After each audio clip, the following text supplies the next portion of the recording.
and I'm happy to welcome you to this webinar on helping your board get it done, creating a stronger, more effective board.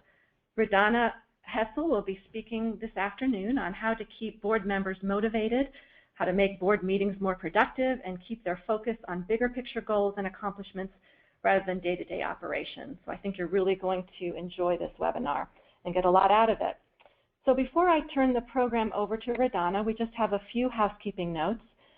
First, please remember to place your phone on mute to avoid background noise. We really appreciate that. Second, we will have a few minutes for questions at the end of the webinar. If you have any questions, please ask them using the question function of the webinar. The question box is on the lower right-hand corner of your screen, so just type in your questions and I will read the question to RaDonna. So if we run out of time and don't get to your question, or if you have a more individualized question that you would like her to answer offline, or we think it's better to talk to you offline, no worries, we will get in touch with you directly after the webinar. Or you can feel free to contact RaDonna directly. She'll have her contact information on the last slide. And third, just to let you know, this webinar is being recorded. It will be up on the ACC website on the ACC University webinar page sometime around the first half of next week. So look for it Tuesday or Wednesday if you'd like to take a look at it again. We'll also have RaDonna's presentation materials, her PowerPoint, available for download as well, right next to that recording. So please look for those materials on our website within the next few days. So with that, I'd like to introduce our speaker today. RaDonna Hessel currently serves as the CEO of the Grapevine Chamber of Commerce, a position she's held since June of 2008. She served in 5 different communities around the state since 1990. RaDonna completed the Institute for Organization Management at SMU and the Oklahoma University, graduating in 1997. And she also received her CCE, her Certified Chamber Executive designation, in 2013. The Grapevine Chamber received its 4-star accreditation in 2012. Professionally, RaDonna is currently serving on the Executive Board of the Texas Chamber of Commerce Executive Association and will be the 2017 chairman of the oldest state chamber organization in the United States. RaDonna was selected to the board of the ACCE in 2015. She was the 2008 president of the North Texas Chamber of Commerce Executives Association. She's currently on the board for the Texas Association of Businesses. RaDonna serves on the Grapevine Colleyville ISD Education Foundation and on the board of the Northeast Leadership Forum. She also finds time to serve her community, including as president of the Grapevine Rotary Club in 2011 to 2012, and she was the 2005-2006 Centennial President of the Grand Prairie Rotary Club and was a leader in the construction of the Grand Prairie Veterans Memorial. RaDonna is married to her junior high sweetheart, Marvin Hessel. They have 2 daughters and are proud grandparents of 4, with the 5th due in July 2016. She's a member of First United Methodist Church in Grand Prairie. Besides keeping up with her family, she enjoys playing golf, reading, and spending time with friends and family. So with that, thank you, RaDonna, for presenting today, and take it away. Great. I'm happy to share with everyone the process that we came upon during several years of chamber retreats. And this is a process that I wish I'd have known about 20 years ago in the chamber business. In 2010, we had a board retreat with Bob Harris that helped to put our board on more of a corporate footing. We were a good old boy chamber at that time. But with Bob's attention to detail of our operations, we felt like we were ready to begin to become a little bit more accomplished in what we were doing. At the same time, I had a chair-elect that was president of Baylor Hospital, and he definitely wanted our organization to continue to build on a corporate structure, but he was looking for specific goals and specific action plans. What made it different is what I'll share with you, and I want to start with kind of the process that I use when I do board retreats for other chambers. Most of you already know a lot of the early stuff, but it's kind of how it comes together in the end that is what makes it great for our business community and what has allowed us to actually have a lot of items that our board accomplishes, not just staff or not just the chamber. So with that, One of the things that we live by, and we go through this every year when we do our own board retreat, is to remind everyone that we are a corporation and that we have board responsibilities. We talk about how, as a corporation, we have to treat it like one, that board meetings happen in the boardroom, that board members are not only responsible, but they're liable for our corporate results, that their success or failure of our chamber is their legacy, that we want to be a good business board, not a good old boy board, that it's important to be aware of and maintain our financial record keeping. We always talk that compromise is not a dirty word, that we are not Washington, D.C., and that we can compromise. We've all done it that way, is outlawed in our boardroom. If anybody says that, we fine them. And that we can celebrate our past, but it was time to focus our energy on the future. We always ask the board, why are you here? What do you like about the organization? But as well as what would you like to see changed? And then the big question is, who should change it? Because even if we have things we don't like, who's going to make that change? And so we look at our board goals and our program of work, and, did we have goals? I think the first year we did this, we would say we had very lofty goals that looked really pretty on the shelf, but very few of them we accomplished. And if we didn't accomplish, why was that? What could we do to make it happen? Who has to have ownership to make goals happen? And then again, are they board goals, or are they staff goals, or were they goals just because that's the way we've always done it? So my board chair was, as I said, from Baylor Hospital, and we used kind of their circle of care as an example, and this is kind of where we started. And their circle is basically, your people need to be happy. For your people to be happy, you have to have quality. The quality has to be within your service of what you do for those people. If you have good quality, good service, you're going to have good finances. If you have good finances, your people are happy. So that was kind of what he showed and kind of what our board kind of took as an example, and they changed it. So this kind of became ours. So for our mission statement, it's promoting business that adds value to our community. But we also looked at our vision and our values. And so we created kind of the same thing that Baylor had, only slightly different. So first of all, we looked at leadership. We wanted happy leaders. So as our values was leadership, one of our vision is to be a progressive organizational leadership team. Business and partnerships, having business relevancy and essential partnerships. And then stewardship and prosperity. So to be visionary stewardship and have economic prosperity. So our value words are leadership, business partnership, stewardship, and prosperity. So those became goal teams. So we looked at those three things and said, okay, if these are our vision, our mission, and our values, how do we structure our organization that we are truly working towards those items and not getting lost in the weeds? So we took that and extended it. So we looked at what we were doing. So under leadership, down at the bottom, you'll see these were all events or things that we did that related somehow towards our leadership. So, of course, our board of directors, our annual banquet, doing our bylaws and policies, our leadership class, our accreditation, our past chairman's council, our legislative, that all fell under leadership. And our leadership team created their own overall goal to have a strong and progressive leadership for the Grapevine Chamber and for the organization to be a model and a recognized leader of the business community. And so that was our first team and our first creation of our first team. Our second team was business partnerships, so to build a strong partnership through relevant essential programs and opportunities. And again, we looked at, what were the things that we did within our chamber that met our business and our partnerships. So, of course, Economic Development Partnership, our Senior Service Alliance, our Women's Division, ambassadors, etc. And then finally, we looked at Stewardship and Prosperity Goal Team, so to use visionary stewardship of the Grapevine Chamber's assets, both financial and intellectual, to strengthen the economic prosperity of all stakeholders. And, of course, stewardship is your funding. So our golf classic, we do a concession trailer, our financial review, our audit, our technology, mainly because that costs us a lot of money, our building, facility, and land, and our directory, which is also a fundraiser for us. So that was kind of, we took what we were doing and we created each of these goal teams. Now, one of the interesting things that happened is there were some things that we were doing that we could not make fit. And basically, if it couldn't fit, it went away.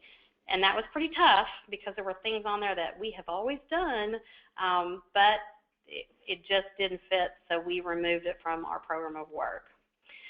So what we did is we looked at each of those goal teams and basically said, what are the goals of your team? What specific things do you want to accomplish? So I've kind of updated. What I've listed is basically our 2015 goals for the team. So this was what we did at our board retreat, was we looked at what we had done in the past and what we wanted to do for the future. And a couple of things. The goals are, this is kind of along our strategic plan. So we're looking at where we strategically wanted to be. And so some of these goals may be accomplished within 30 days. Some of these goals may take 3 years. So, but the thing is, you always have to be focusing on what those goals are. So as you can see, this is kind of an example. So we have, one of our goals was reaccreditation. And so we always keep up with this. So Corey Halliburton was our chairman of our reaccreditation process. And so we always notify, so we filed it on 8/27. We let them know that staff had reviewed and the application had been sent on to judging. We do best practice visits, which means we take our board of directors to other chambers, specifically because our goal is to be a 5-star chamber. We went and visited 5-star chambers. So we had taken our entire board to meet with the Lubbock Chamber Board. We've taken them to Longview. So we, put everybody on a bus or a car or a plane, and we go visit other chambers. We try to do one per year. So our next one, we're either looking at going to Beaumont or Rockport Fulton for 2016. We coordinate on the YAY program. So these were all just different specific goals. Because we're a 4-star, not a 5-star, we have always had, since we did the application of accreditation, efforts to improve our legislative. So we list several things underneath there.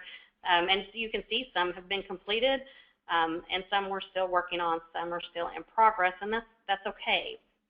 I continue on the goals. The original idea was to have 3 goals.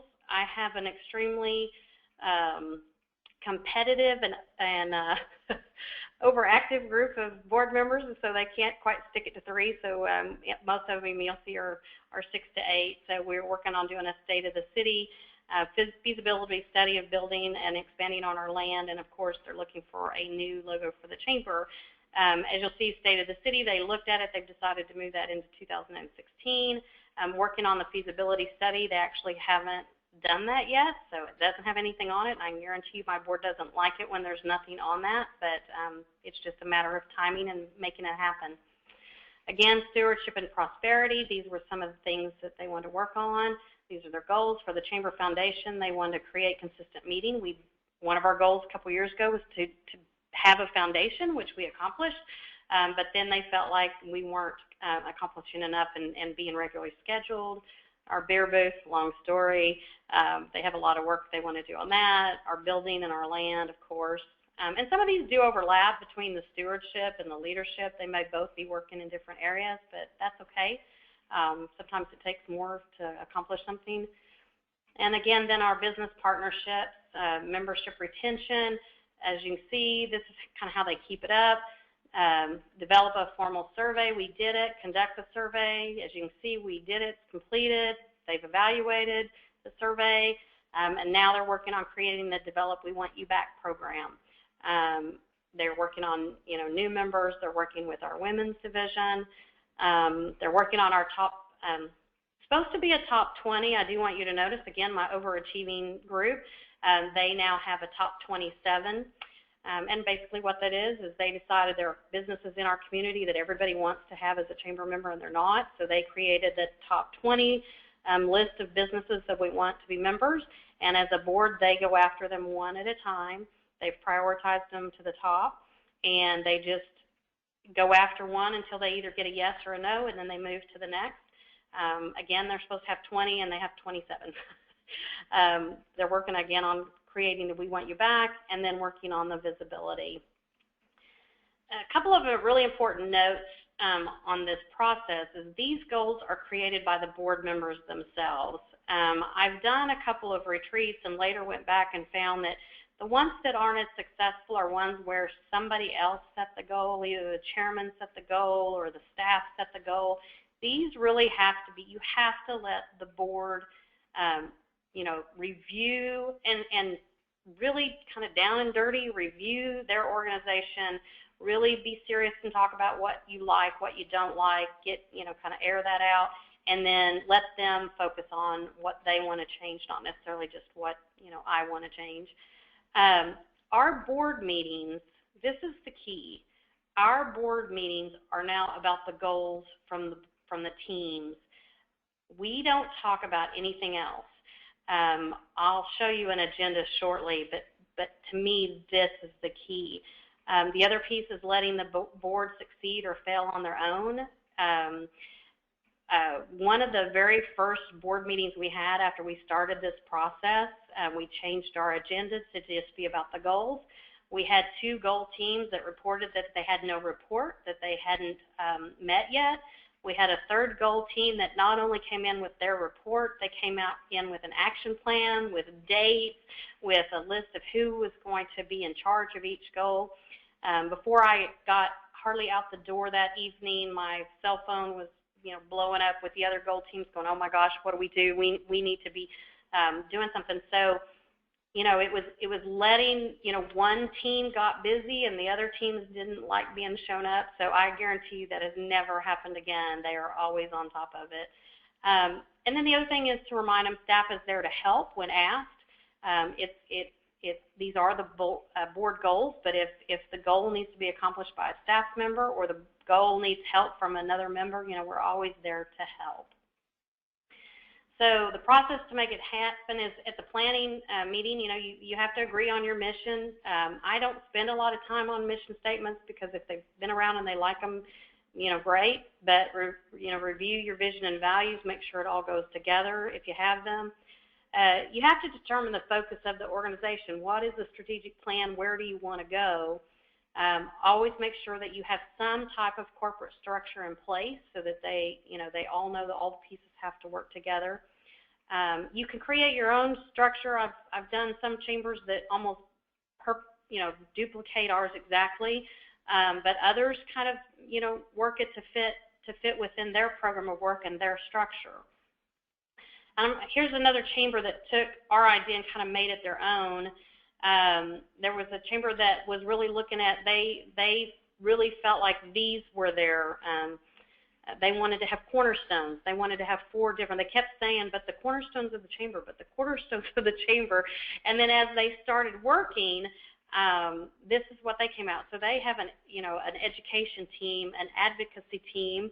As you can see on this, originally they had a networking team and a promotion team, but as they talked and visited, they really found that networking and promotion went together, but they wanted to have some administration. That chamber specifically had wanted to work a little bit more on the areas of, their bylaws, their policies, their staff, job duties. They really felt like they needed to have real focus on strengthening that piece of their chamber.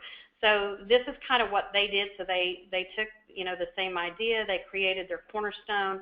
They created an overall goal of each of their cornerstones. They did the same thing we did. They divided up what they did and put them underneath each of those things, under each of the goal teams. And kind of I want to touch on right there that, if a golf tournament is under your networking and promotion, that's great. We allow our committees to do their job. Our board is extremely strong on. The board is there to set the policies and to guide the organization, but they allow the committees to do the committee work. So we don't discuss committee work. We don't have committee reports unless there is something in that committee that's part of the goal. So you let your committees do their job. So at the first planning meeting, you've created your teams to be in charge of each area of focus. And then you have those teams meet separately to come up with their own goals. Again, we've tried to stick it from 3 to 6. What are their most important goals? What do they want to see change? What would they like to see happen? And then they have to remember the time to accomplish is irrelevant. It can be as long as they want, as long as they continue to work on the goals. So one of our goals was accreditation, and we divided the 9 subjects up amongst our board, and I had 2 gentlemen that were on my board that were in charge of facility. And as an example, they had walked through the building with the accreditation form and were checking it off, and they came across the one that said alarm system, and they said, well, we need a picture of the alarm system. And I said, well, we don't have an alarm system. And they're like, what do you mean you don't have an alarm system? I said, you remember when I came to Grapevine, I came to the chamber, I gave you a list of things I thought we needed, and one was the alarm system, but the board told me that, it's Grapevine, Texas, we're right on Main, we don't need an alarm system. And they're like, but accreditation says we're supposed to have an alarm system. I said, well, there you go.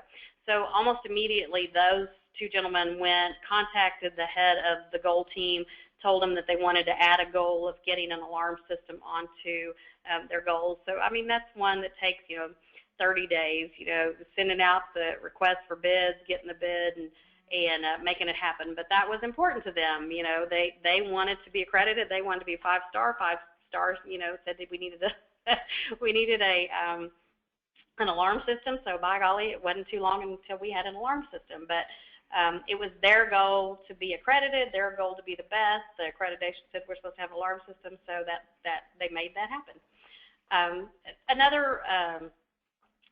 So then for your next board meeting, you have each of the teams present their goals to the board to get their approval and blessings.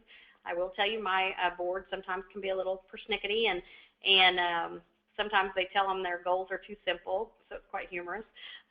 But then we have each team that creates their own action plan and timeline to make something happen, and then they take their goals and plans and create the future board agendas based on and focused on their goals. And so this is some of the ways that we keep it in front. This is our boardroom. And so as you see on the left, we have each of our goal teams listed along with, their overall focus. We keep our vision, mission, and values there. And then if you'll notice, this is a board agenda from September. And actually, hopefully this works.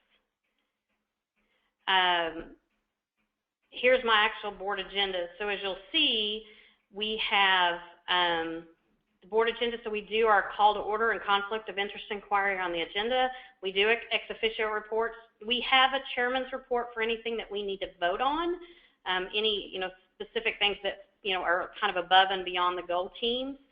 We do our minutes and treasures, and then from then on, our board agenda is nothing but our goals. So here's our leadership team. Here are the things that they have. Here's what they've completed, what they're in progress of doing. Again, at the bottom of the leadership team is a list of the things that fall under them, but if it doesn't involve a goal, we usually don't discuss it. So our board meeting is just on that. Here's our next page is our stewardship and prosperity.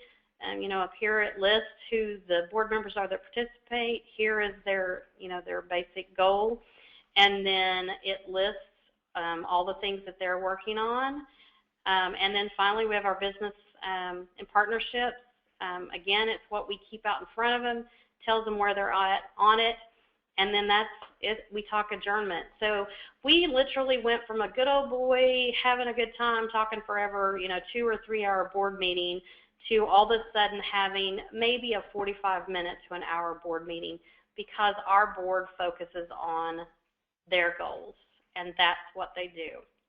And so, I have about 45 or so names on a list of people that want to be on our board and that I always present to the nominating committee. And I think a big part of it is because we have some very strong community leaders who are on our board, and they feel like they accomplish something, that they do something, that it's not just a board that comes in and, listens to what color the tablecloths are going to be for the, awards banquet, that they actually do and create great things. So some of our successes is when I came, we owned our building, but we didn't own our land. long story. But anyway, that was one of their goals that they accomplished. It took about 4 years. We went through the accreditation process. It took us about 3 years to do it. We got 4 stars, and keep your fingers crossed. Announcement's coming soon. We're hoping that we've added a star to that. So there we are. Went through the re-accreditation, so again, prayers. We created our 501c3 foundation. It took us 2 years, but that was done by our board.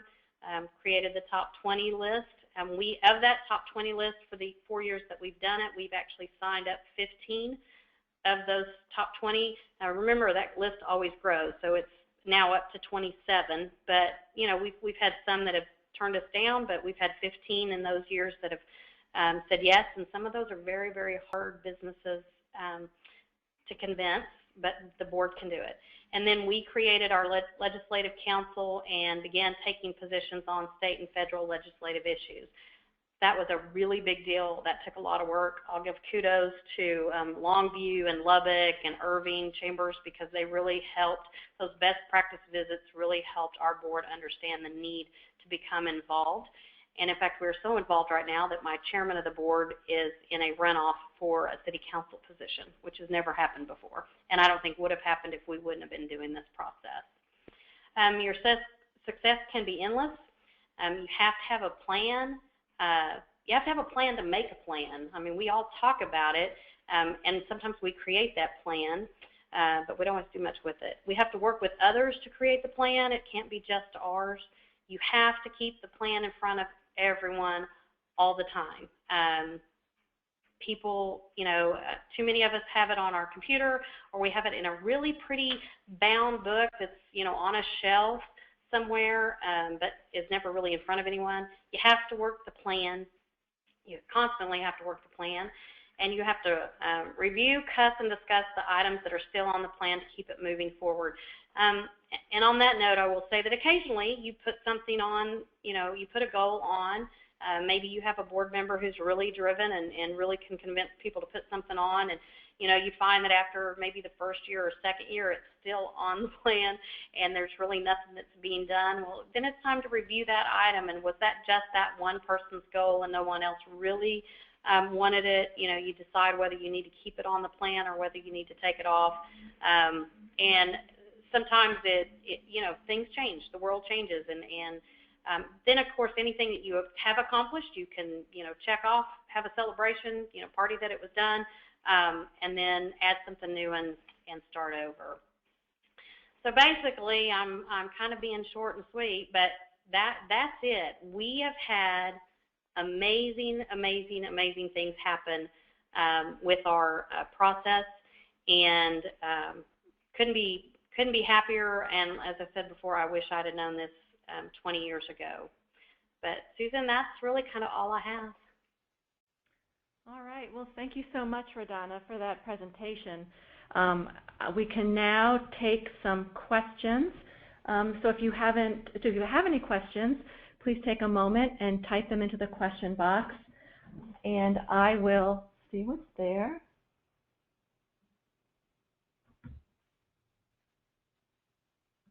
So, okay, RaDonna, we have a few questions.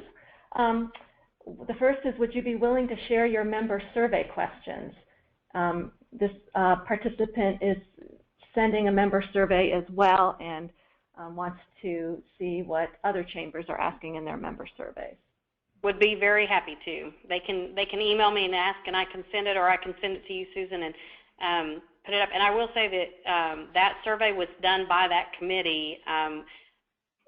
Actually, staff saw it to finalize it and approve it, but they actually created it. So yes, happy to share, because it was interesting to see what the board thought was interesting to put on the survey versus what staff would have put on that survey. Right.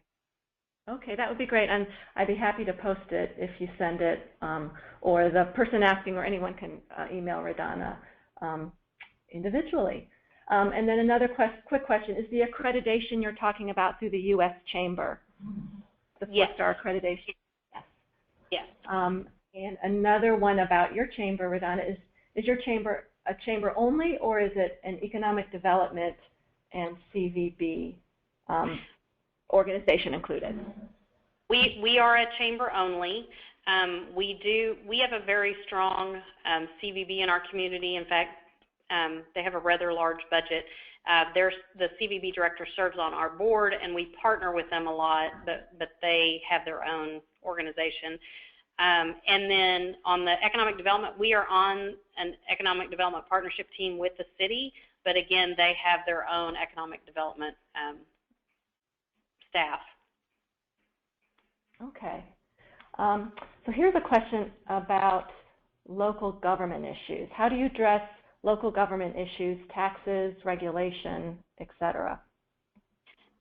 We've had over the last several years some issues with the city, and it kind of depends on if that's something that's out in front. That has been a goal. As you would see on one of those, we have a Chamber City partnership now, and that's on one of the on the business partnership list. And we actually have a meeting now at City Hall on the one day a month. It's an hour-long meeting where Chamber businesses are invited to go to City Hall, and we meet with the economic developer, the planning and zoning, city management, transportation, and I'm missing one. And we actually go, and it's kind of, we always have, they present to us on what's going on, and then we have an opportunity to discuss with them issues that we have. So that was kind of one of those things where we kind of put our heads together, you know, what could improve the relationship, and of course, typically almost always communication. And so that is one of the things that we do now, and that, like I said, was one of our early goals, was to improve that relationship. Okay. So we have a number of questions about your organization and about your board. The first one is, how many members do you have, and what is the population of the area, the Grapevine area? Just to let you know, if you've ever landed at DFW Airport, all of the terminals of Dallas-Fort Worth International Airport are in Grapevine. So we are, Dallas and Fort Worth are our suburbs, and so we have a nighttime population, a residential population of about 50,000, but we have a daytime working population of, I think it's 200 and some odd thousand, and a big part of that is because the airport sits within our city limits. Our board of directors, when I came and started at the Chamber, we had a 24-member board. They dropped it down to 18 well, actually, when we had Bob Harris in 2010. And this year, we actually just bumped it up back to 21. They wanted to add a few more one-year appointments. My board is very picky about people being involved, even if they're, you know, a suit and tie CEO. They want to make sure that they're, you know, active and involved and engaged. So they've now started. We have 4 one-year appointments, and they look to those one-year appointments to eventually move them into a 3-year term. But if they don't attend and participate and don't work on the goals, then they find themselves off the board, which is pretty amazing. Okay.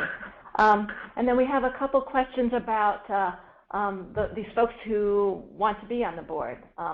First, what do you use as the criteria for board selection, and how do you target potential board members who will be engaged and, you know, working with you on your goal teams? A lot of those names come from people that, again, have contacted us or contacted a board member and said that I want to be involved. You know, I think we're like any other board. They're looking for a variety of things. They're looking for, you know, businesses that are involved in our community.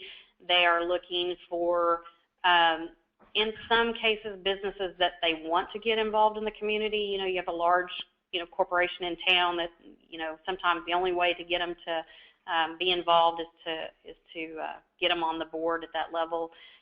You know, we work really hard.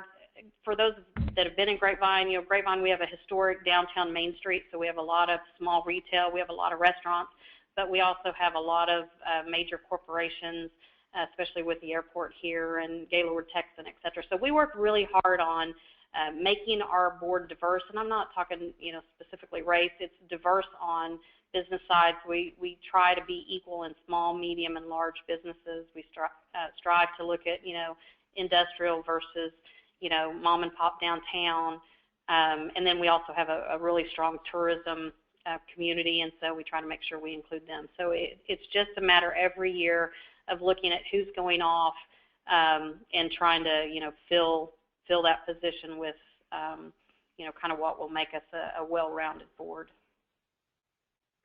RaDonna, do you have a vetting process that you use for new board members?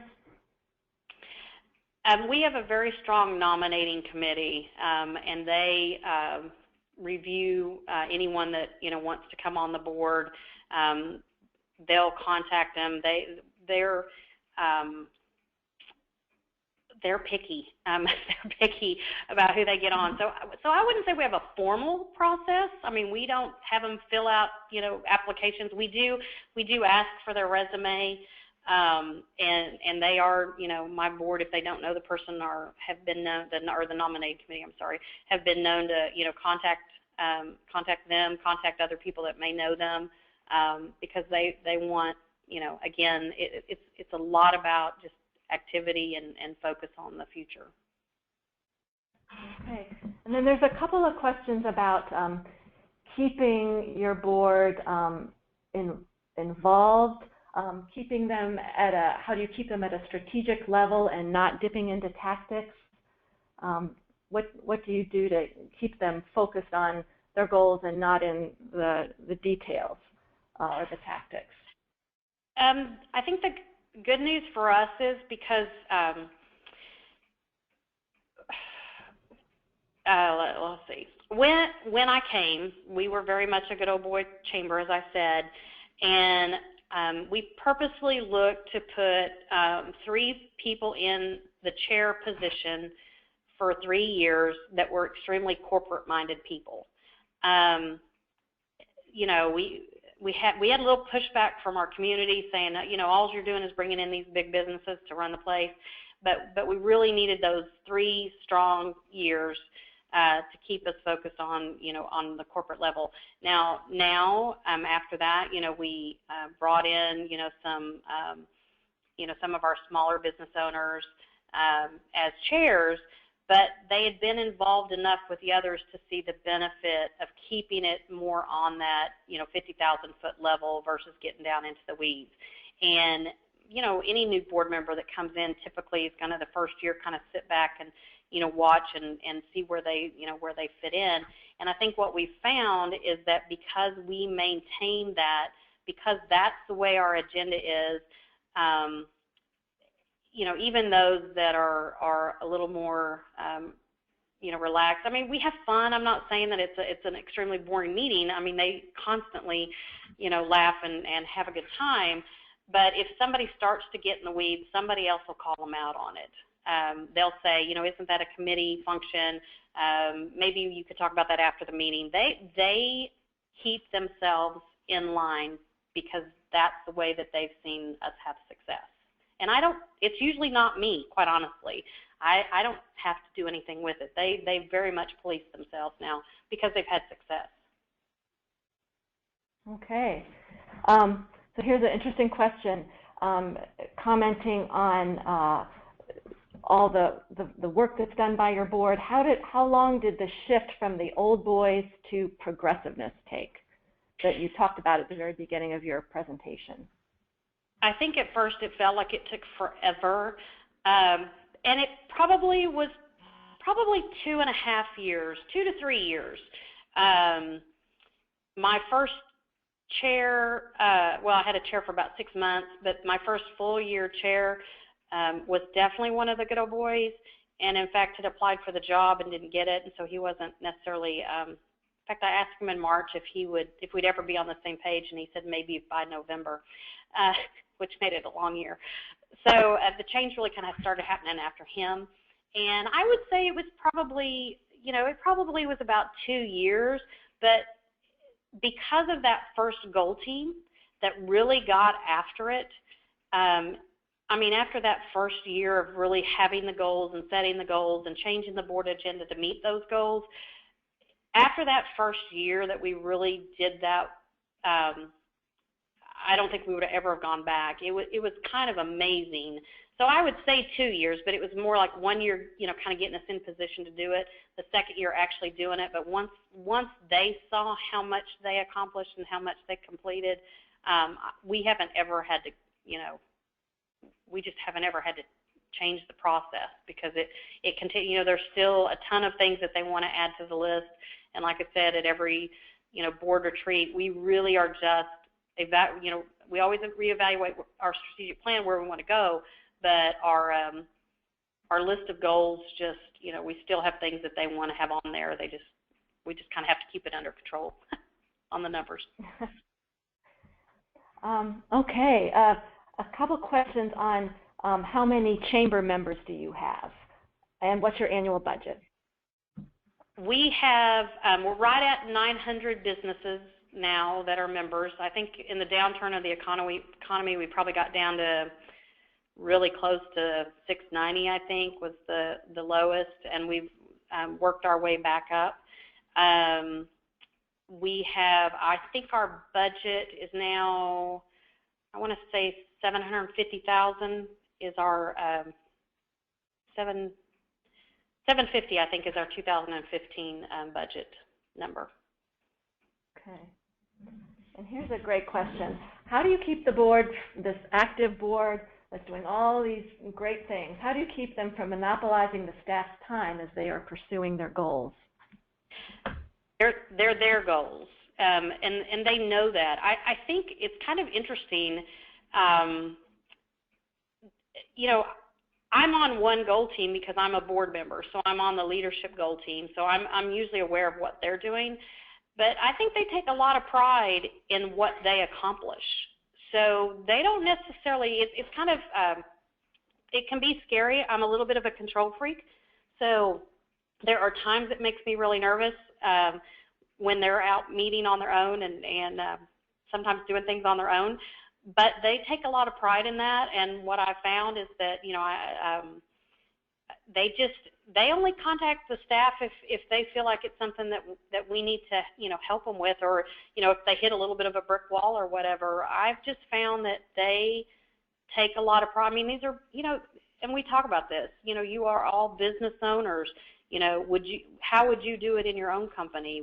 You know, and how would you feel, you know, if somebody was, you know, going to your staff? I mean, they're aware, and they do a great job, and it's just never been, in fact, I'd say it's almost the opposite. It's not that they want staff to do it, it's sometimes that they're out doing it on their own, and, you know, we find out about it later. So, which makes me nervous, but it's been successful, so I'm not going to complain. Okay, a question about the committee structure. Is there a committee structure under the board, and if so, how do they report to the board? Through the goal teams or in another way? It depends. On the agenda, sorry if anybody, this makes them stomach ache. If you know, like here we have the leadership team and their goals, and then underneath it are the different committees, et cetera, that fall under them. So Steve Haley is my leadership team chair. Now that was the other thing I didn't mention. So the way we've structured it is the team captain, I guess, of the leadership team is my incoming chair. The team captain of the stewardship and prosperity team is the treasurer, and the team captain of our business partnership team is we have a vice chair of business partnerships. So they are responsible for, you know, the team itself and everything that falls under it. So such as this, our leadership grapevine, the report, if there's anything that needs to be reported, it would go to Steve Haley, who's the chair of that, and then he would make that report. And I say that's typical, but such as our women's division, they fall under our business partnerships. One of our board members is extremely active in that group, and so you know, Joe Samazik, who's the leadership team of that, he'll say to Susie, you know, Susie, would you like to report on, you know, whatever for the women's division? So we don't typically have those reports, but if there's something that's happening, then it just kind of, you know, that's a little bit more of it just depends. But overall, the leadership team captain is in charge of all of the committees that fall under him, and if there's anything that needs to be done between the board and them, then that's the person that's going to do it. Okay. Here's next question is, would you recommend bringing Bob Harris in to work with the board to get the new process started? Bob started our process, but I don't think this was the process he because of what he did in getting our board focused on their responsibilities and kind of cleaning up our organization, I think for any chamber that has any of those needs, he's awesome. I'm one that every time I have an opportunity to go hear Bob Harris or have him around, I'm going to do that. And I have a fellow chamber exec that's close to me, and she hates to go hear Bob because she feels like every time she does, she comes home with a bigger to-do list than she had before. But I think for my board at that time, they were they were still handwriting checks, and it was an interesting time for the chamber, and so we needed that structure. So he started us getting us into a structure, but then my chairman is the one who kind of created the goal teams from what Bob started us on. So I think Bob is great for a chamber that kind of needs a board to be reminded of what their responsibilities are. Bob is great about reminding boards, you are the governance, you are the overseers, but you hire staff to do staff jobs, and so it just kind of depends on what your needs are at your chamber at that time. Okay. This may be a repeat, and I apologize, but we have a question on how many board members currently you have, and then what are the terms of service? Right this second, I have 18, but as of January 1, I'm going to have 21. Okay. And they're for one-year terms, did you say? We're adding 3 new positions, which are 3 one-year terms. So we have 3-year terms, but we had one-year appointment, but this year, we've added for 2016, now we're going to have 4 one-year appointments. So those are our new. So we're going to end up with 3 new board members, and they're all just one-year terms.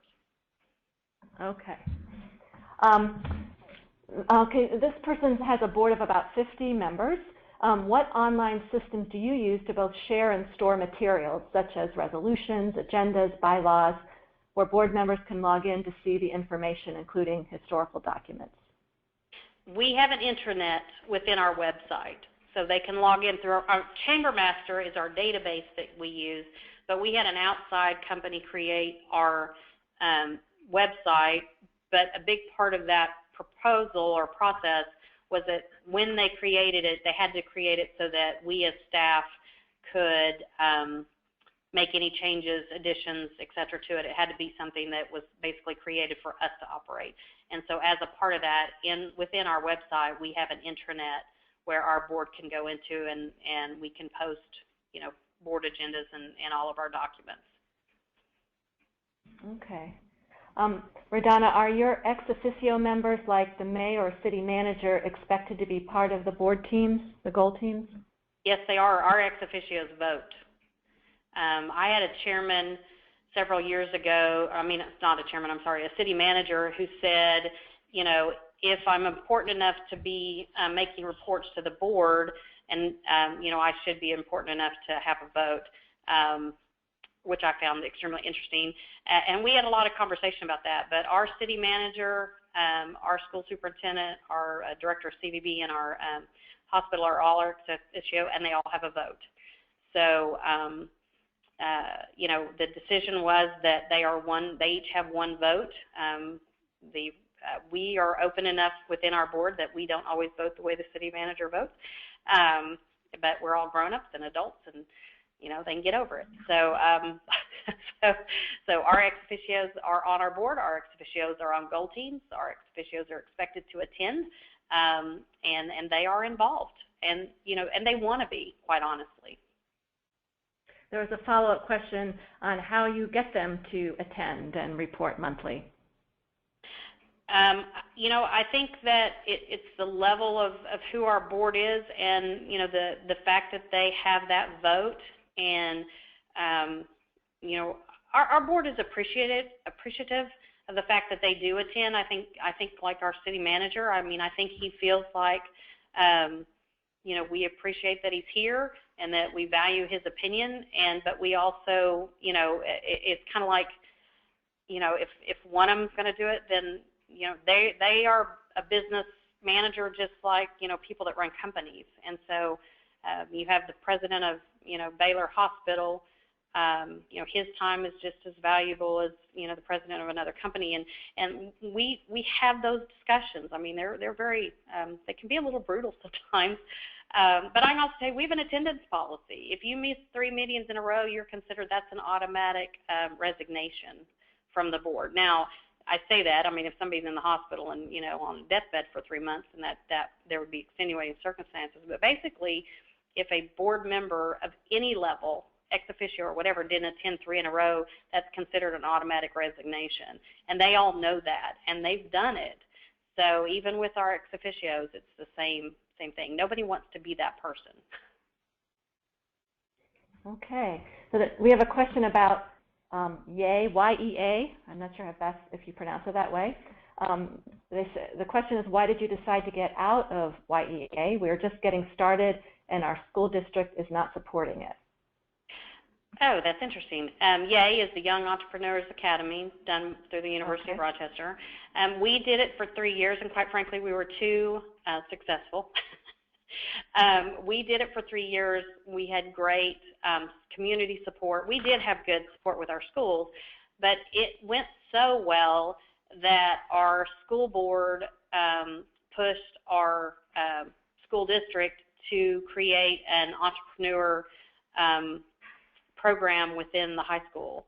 So where we could only do 24 students a year in an after-school program, the first year that they put it out, they had over 150 students apply for the class. And so really, they don't do the YEA program, but basically they're doing the YEA program, and it just really took away the number. Of course, kids would rather do it during a school day than do it as after school. So it really, again, we were too successful, and we're happy. We had talked about turning YEA into a day, a day program.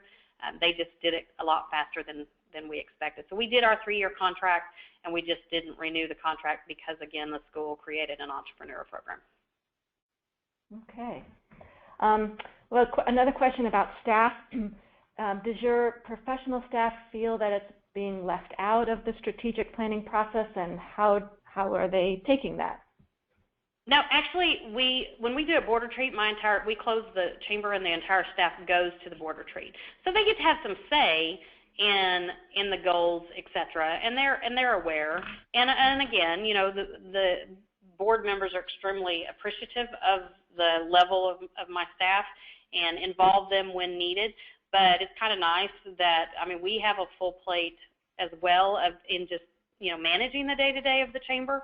So, and I'll use accreditation as an example. While the board can say accreditation is, reaccreditation is something that they're going to do, and they were extremely active in it. I have a staff person who, actually, types the final document and does all that. So there is still staff involvement, but in our case, the board is just kind of the driver of it. So, my staff's quite happy to have board members that are involved and active in doing stuff. Okay. Who facilitates your retreats? Typically, about every 4 years, I bring someone in. It's kind of funny because I've done it mostly. I'm the one that wanted Bob Harris to come in because I knew that they needed to hear it from somebody besides me. And so about once every 4 years or so, we've brought somebody in. But typically, I do it.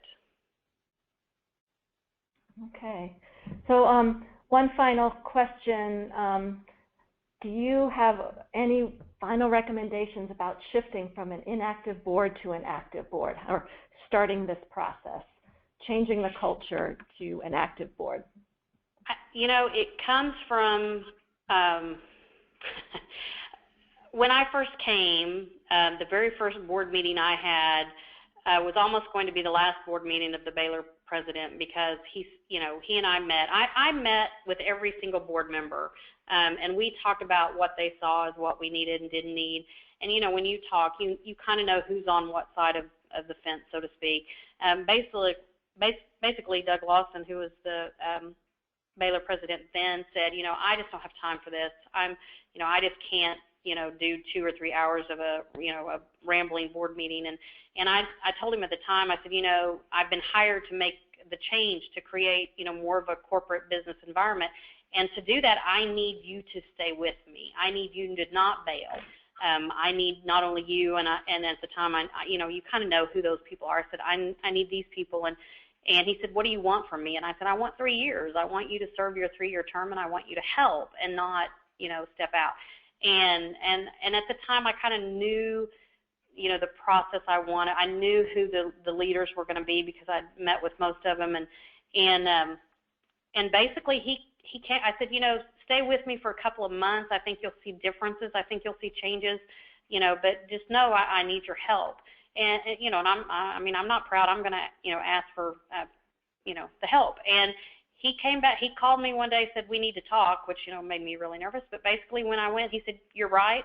I can see we can make a difference. I will give you 3 years. And in fact, I'll be a chair. And so, it's a matter of getting like-minded people together, making sure that you have some involvement in the nominating process to bring more people that are like-minded. I don't want a room full of Doug Lawsons, heaven forbid, but there are times when you need more of them than others. And so, you bring those people in and you work with them kind of, on one-on-one and, make sure that they understand your vision and that they're ready to help. And, they knew that they were part of a process that made a huge change for our organization, and I think they're very proud of that. Okay. Well, I think we're just about out of time. Thank you, RaDonna, for that really, really helpful presentation, and thank you, everyone, for your great questions and participation. And it's really been a pleasure, RaDonna, hosting you this afternoon and having you present share your expertise with us. I will have the slides that RaDonna's prepared posted on our website along with the recording. And again, you can take a look at our website towards the beginning of next week. They should be there. So take a look. You'll be able to access the recording and the slides. So thanks again, everyone, for participating, and I hope you all have a wonderful afternoon. Bye-bye. Thanks, Susan. Bye.